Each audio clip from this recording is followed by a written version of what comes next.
difundiendo noticias falsas. La ley Mordaza, en 4 palabras. Ya habíamos visto cómo se cerraban algunas cadenas de radio, ya habíamos visto cómo algunos programas y cadenas de televisión sufrían la falta de libertad para trabajar, y ahora ya es a por ellos. Sí, la ha presentado la fiscal general del Estado, ¿no? Algo curiosísimo. Ha presentado un proyecto de ley de delitos mediáticos.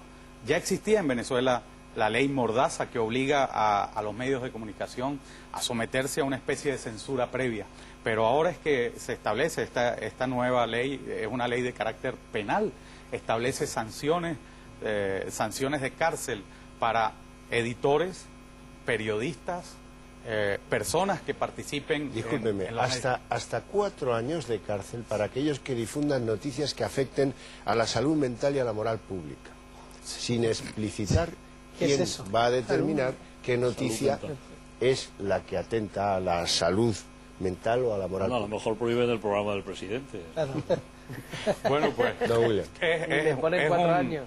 Es un absoluto atropello. Yo creo que ya con esto cierra el círculo para someter a los venezolanos a una condición de secuestro. Es toda una sociedad secuestrada por este grupo de personas que en otra época, muchos de ellos, de los que están en el gobierno, fueron guerrilleros. O sea, fue la gente aquella que en los años 60 y 70 irrumpió en contra de la institucionalidad en Venezuela. Muchos de ellos son auténticos criminales. Es como tener una banda de delincuentes que se ha instalado en el poder y que ahora, por supuesto, desde el poder no les importa cercenar los derechos ciudadanos y cualquier espacio de libertad, ¿no? Ayer mismo cerraron 30 estaciones de radio, o sea, de una manera caprichosa, sin procedimientos de ninguna especie, procedimientos administrativos por lo menos, y es una decisión manu militari, y que se toma y la población venezolana pues queda sumergida en tinieblas auténticas, ¿no? Yo lo primero que me gustaría, si me permite, Javier, es felicitar a William Cárdenas y, en fin, a la plataforma cívica democrática venezolana. Felicitarla doblemente, primero por su trabajo serio, concienzudo, pero también en segundo lugar porque ese trabajo yo creo que es muy importante, porque en buena medida donde se ha legitimado el régimen de Hugo Chávez ha sido en el exterior. La historia de Venezuela, todos sabemos, de algún modo, cuando ahora ironizábamos sobre el indigenismo del presidente, lo terrible es que uno de los más grandes intelectuales de Venezuela, esto por decirlo con un término francés, es un déjà vu, lo había visto hace ya 20 años. Ese intelectual, como todos sabemos, se suicidó, es Carlos Rangel, y lo escribió en ese libro magnífico que es un modelo para entender a estos dictadores baratos y a este indigenismo, desde el buen salvaje al buen revolucionario. Un libro genial, magnífico, que ya está todo previsto, es decir, hace 20 años. Esto, por decirlo de alguna manera, para que no pensemos que estamos hablando de Venezuela, porque muchos españoles a lo mejor pueden pensar que Venezuela no ha tenido democracia. Durante 40 años Estados Unidos tuvo 2 modelos en América. Uno, el modelo democrático venezolano, que fracasó por otros motivos, y otro, el modelo totalitario cubano, castrista. Desgraciadamente, al final se han encontrado los dos. La ley de punto fijo, bueno, pues la corrupción de los partidos políticos, no voy a entrar en eso, pero que sepan nuestros telespectadores que Venezuela fue una democracia, con una clase media muy importante y que además con un modelo político democrático que tanto se exportó, que no olvidemos que no se podría entender el Partido Socialista Obrero Español de Felipe González sin la ayuda de lo que hemos llamado el Partido Socialista Venezolano, también conocido por Acción Democrática de Pérez. Bueno, no se podría entender, incluso tampoco se podrían entender algunos negocios sucios que se hicieron en España. ¿Se acuerdan ustedes de Rumasa? No se puede entender. Pero el Partido Socialista es un modelo del Partido Socialista Obrero Español del venezolano. No se podría entender. Yo digo esto para que mucha gente no piense que los venezolanos que están en España, los venezolanos que están en Miami, los venezolanos que están en Italia, en toda Europa, está lo mejor de la clase media, lo mejor, lo más preparado de Venezuela, está en Europa y está en España. Que quede claro. Naturalmente que hay otros muchos venezolanos que tienen que quedar allí. Hoy no hay prácticamente oposición. La oposición, como tú sabes muy bien, William, o está en el exterior o la tienen que llevar a cabo dos grandes sarcásticos, dos grandes humoristas que tuvo el honor Javier Horcajo de entrevistarlo, Laureano Márquez y Claudio Nazoa. Digo esto porque, claro, a Laureano Márquez, no hace mucho, hace un año, por escribirle una carta a Rosa Inés, a una hija, la hija menor de Hugo Chávez, le pusieron una multa de $200.000.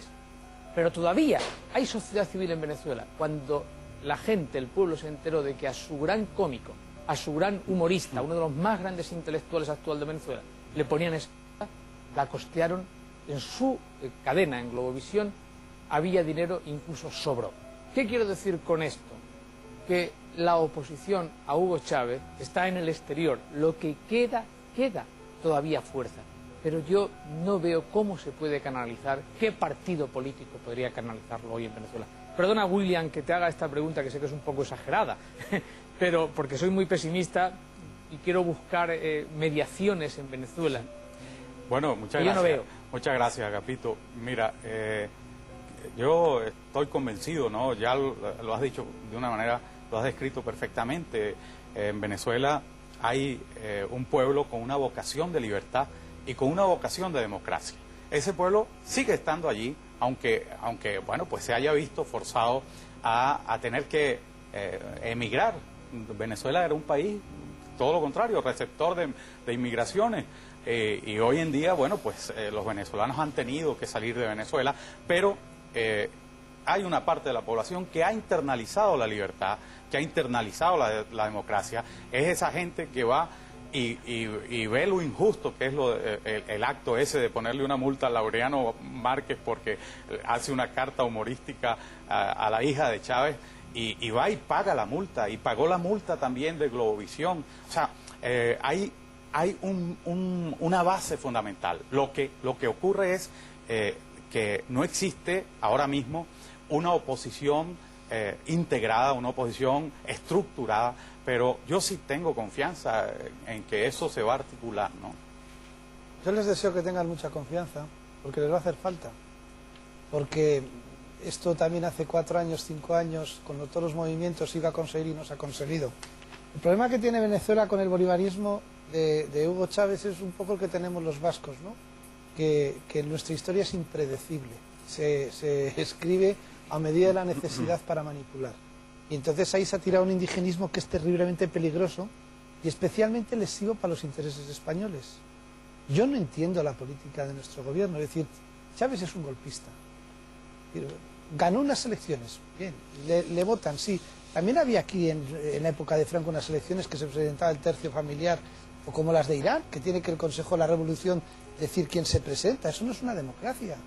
Estamos viendo un momento en el que tenemos un golpista que de por sí ya era origen golpista primigenio, vestido de militar, pegando tiros, y aquí se le da tratamiento de presidente democrático, que está movilizando Honduras, Bolivia, Nicaragua, Cuba, por supuesto.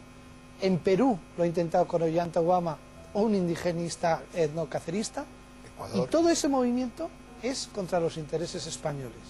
Porque yo no sé qué visión tiene nuestro gobierno de lo que es los intereses españoles. Repsol, ni Telefónica, ni Endesa, ni las empresas que están allí, ya no son esa caricatura de un tío con chistera, un puro en la boca,